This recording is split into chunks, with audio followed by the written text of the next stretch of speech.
Hey, good morning, Chris here. I'm out for my morning walk, and there was a story that I was thinking of that I thought I might share with you. And it's something that happened to me, must have been, gosh, maybe half a decade ago, but it stuck with me.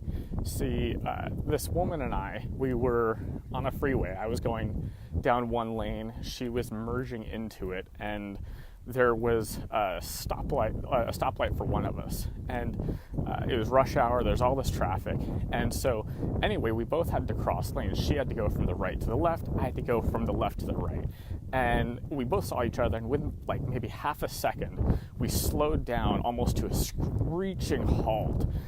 Couldn't kind of decide who should go first. Finally, she went ahead of me, right?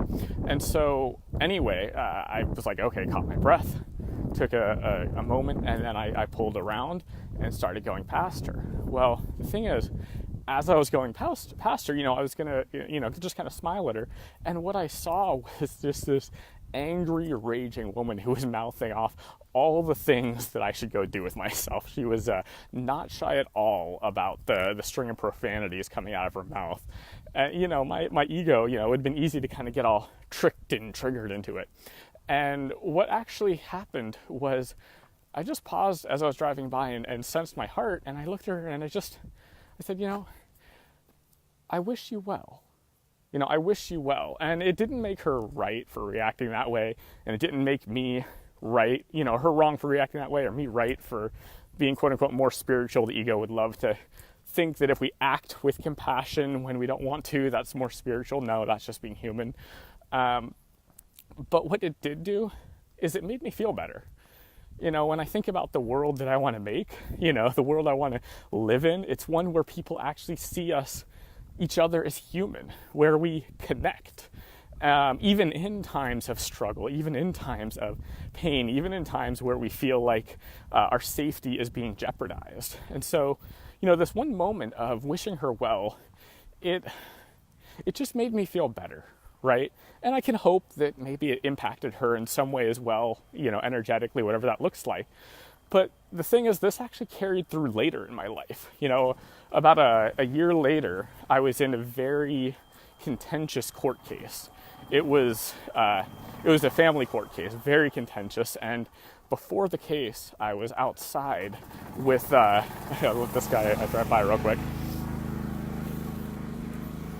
Okay, so anyway, I was inside this courtroom, or outside the courtroom. It was a very contentious family court case, all around custody and stuff like that, very, very high tensions.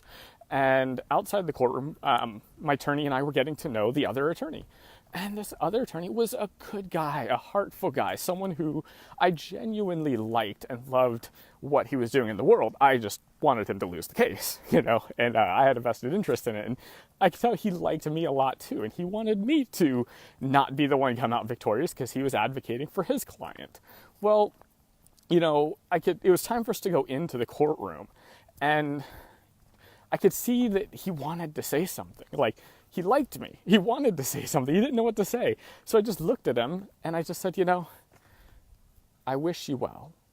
And he just looked at me, he smiled, and, that made it okay, because at the end of the day, what really happens when we just wish people well, even when we don't want to, even when our ego's flipping out, even when we're triggered, is it does two things. One, it helps us tap into our own compassion, right? Our own humanity.